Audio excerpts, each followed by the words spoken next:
میں کہتا ہوں اگر اسلامی تعلیمات کو اگر پڑھا جائے تو اسلام نے طلاق کو کیسے مرحلہ وار رکھا ہے. یہ نہیں کہا کہ جھگڑا ہو جائے تو اپنی بیوی کو طلاق دے دو، بلکہ اسلام یہ حکم دیتا ہے اگر تمہاری بیوی کے ساتھ میں تمہاری انبن ہے تو سب سے پہلے اسے سمجھاؤ. ہو سکتا ہے تمہارے سمجھانے کا اس کے اوپر اثر ہو اور وہ رائے راست کے اوپر آ جائے. اگر وہ سمجھانے سے بھی اگر نہ مانے، اسلام نے دوسرا اسٹیپ یہ بتایا ہے کہ اگر وہ سمجھانے سے نہ مانے تو بول چال اس سے بند کر دو، اس کا بستر الگ کر دو. غیرت ہوگی تو وہ ہو سکتا ہے تمہاری بات مان لے. اگر اب بھی نہیں مان رہی ہے، اسلام نے تیسرا اسٹیپ یہ بتایا کہ تم انہیں جزر و توبیق کرو، ہلکی سی ضرب لگاؤ. اگر اس طرح کے ماننے کے لیے تیار ہو جائیں تو ٹھیک ہے. اس کے بعد میں چوتھا اسٹیپ اسلام نے یہ بتایا کہ جب گھر کا سسٹم زیادہ بگڑ جائے، نباؤ نہ ہو، تو قرآن مقدس کے اندر فرمایا گیا شوہر کے گھر والوں میں سے ایک پنج کو بلاؤ، بیوی کے گھر والوں میں سے ایک پنج کو بلاؤ، اور دونوں پنج بیٹھ کر کے اس کے بعد میں آپس میں ان کا جو ہے وہ صلح کا راستہ نکالیں. کہاں سے بگاڑ ہے، کس کی غلطی ہے، اس غلطی کو سدھارنے کے لیے کہا جائے. اور بیوی جلدی اپنی غلطی مانتی نہیں ہے. اگر شوہر اگر عقل مند ہے تو وہ کبھی بھی بیوی کی غلطیوں میں پڑ کر کے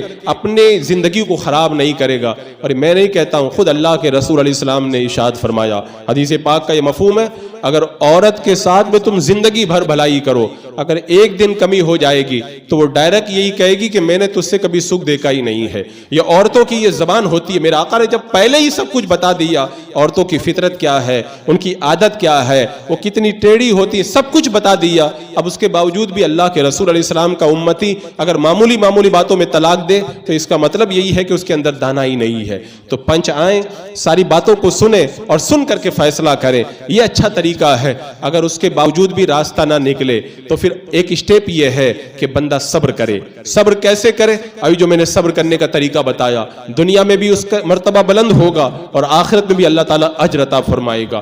اور میں کہتا ہوں اگر سارے دروازے بند ہو جائیں، کوئی راستہ نہ بچے، تو کبھی کبھی ایسا بھی ہوتا ہے کہ طلاق کی نوبت آتی ہے. تو جب طلاق کی نوبت آتی ہے تو اپنے کالج کی پڑھائی اور وکیلوں کی ڈگریوں کی طرف نظر مت کرو. یہ دیکھو کہ طلاق کا قانون جس اسلام نے دیا ہے وہ اسلام ہمیں کیا کہتا ہے. اسلام نے ہمیں طلاق دینے کا طریقہ یہ بتایا کہ اپنی بیوی کو ایسی حالت میں طلاق نہ دو جس حالت کے اندر وہ اس سے تم وطی کر چکے ہو، ہم بستری کر چکے ہو. ایسے طہر کے اندر اس کو طلاق مت دو.